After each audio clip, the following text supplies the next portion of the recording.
Boys and girls, this week we're talking about text structure. And I'm going to go over this interactive notebook page with you, and then there is a PowerPoint that you are able to kind of click through and practice different types of text structure, and it goes a little bit more in depth, but I'm going to give you a general overview. So what we know is text structure refers to how the text is organized, or almost structured, like a house. That's what I like to refer it to. The structure of a house and how it's built is kind of what we refer to the text structure. How is the text organized? How is it built? So we have a couple different ways that a text could be built, and you might recognize some of these ways as we're going over them, and you can probably refer to different stories or different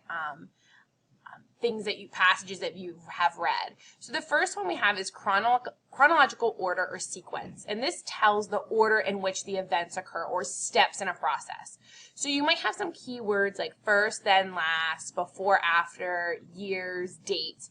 And our graphic organizer that you may or may not use would be a timeline, or it might be a list. So this might have something to do with a biography or an autobiography where they're talking about dates or like important things that have happened. Maybe it's like the history of how something was made, or it could be sequencing where we're talking about how something is made, like baking a cake. There's a sequence, like first you do this, then last, kind of like a how-to.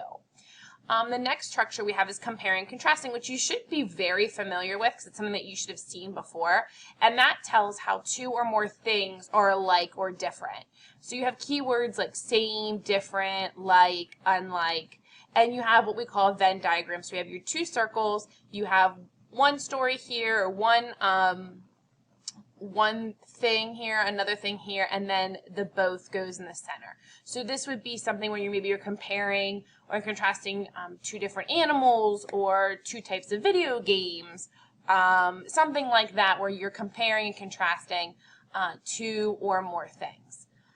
The next one is cause and effect. So this is going to tell what happened and why it happened. So you'll have words that are because, if, then, when, as a result. The words cause and effect might come up. Your graphic organizer is the cause and then what happens because of it. So for instance, you might see this with like a natural disaster. There was a tsunami, that was the cause, and the effect was what happened after. So the devastation, maybe what it looked like, how people felt afterwards, those types of things. Problem and solution, there's a problem and it describes how it could be solved. So you'll see words like problem and solution, resolution, or dilemma.